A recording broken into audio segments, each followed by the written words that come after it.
reassuring to Canadians. One of the precious things about Canada is that Canadians are positively inclined towards immigration and refugees. Not letting it fall into the politics of fear or division or identity is really important. Don't worry, the irregular arrivals are being processed. How long before irregular arrivals would be a term that's official here? Probably not long. Stephen Ledru is a former president of Trudeau's Liberal Party, and he joins us tonight. Stephen, thanks a lot for coming on. I appreciate it.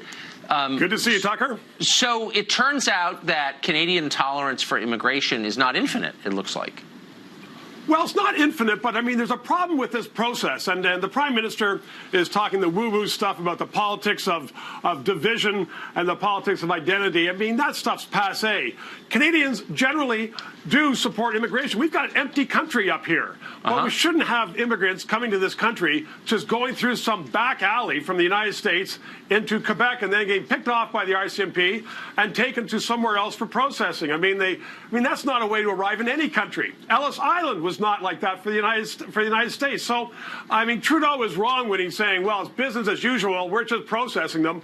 I mean, we've got to do something about this. No one's talking about building a wall, but what is happening is wrong, even though Canadians, yes, we should take a lot more immigrants. Yeah, and then process them. But isn't it racist? Isn't it racist, however, to tell people they can't come to your country whenever they want and go on welfare?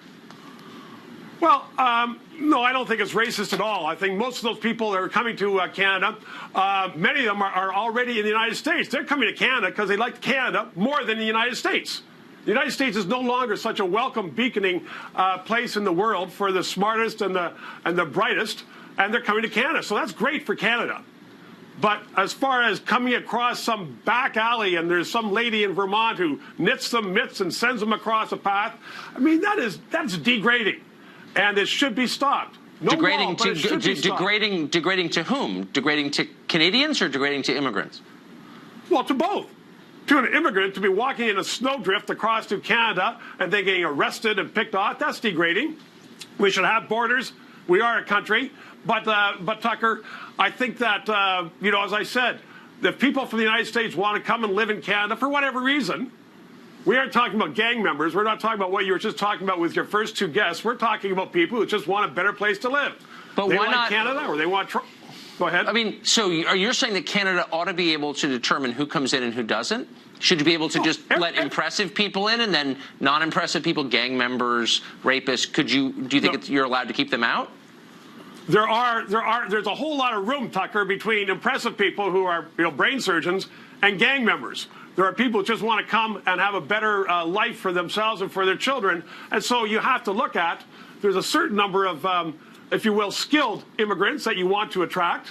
And then there are also a certain number of refugees that for, if you will, the good of the world you attract, just like the United States does. Of course, but Canada gets to, I guess the only point is you can determine the mix as you like, but Canada gets to make that decision. You decide who comes in and who doesn't come in. Oh, absolutely. Whether they are skilled laborers, skilled technicians, or whether they are, as I said, refugees looking for a safe place without bullets flying around their head. But you know what? Don't make no mistake. I mean, we are, even though Trudeau is talking about we're welcoming for immigrants, and he was right on that point, I mean, no one is here saying that, we're going to bring in all the gang members that the United States doesn't kick out. I mean, that is simply not going to happen in Canada. We're not kicking out many gang members, but it may surprise you to learn the Canadian immigration policy, the consensus on immigration is much more restrictive, conservative, we would say, than it is in the United States. Is that a surprising development? Well, no. I think that we are being... excuse me, we are being more particular about it than we were in the past. We are still allowing a huge number of refugees here, but the city mayors, John Tory, the mayor of the city of Toronto, gave a speech 2 weeks ago saying, you know what, if you're busing all these people from Quebec down to Toronto, you better give us some money to help settle them, help put their kids in school, and help them come along. But Canada is becoming a beacon. In the last century, Tucker, you well know as a student of history, they came from around the world. Now they're coming to Canada. I think, in fact, Tucker, that you should have a movement to give us the Statue of Liberty. We'll move it to Toronto. Maybe we will. Though, of course, the Statue of Liberty is in our Constitution, as you may have heard. Stephen, thank you. Great to see you.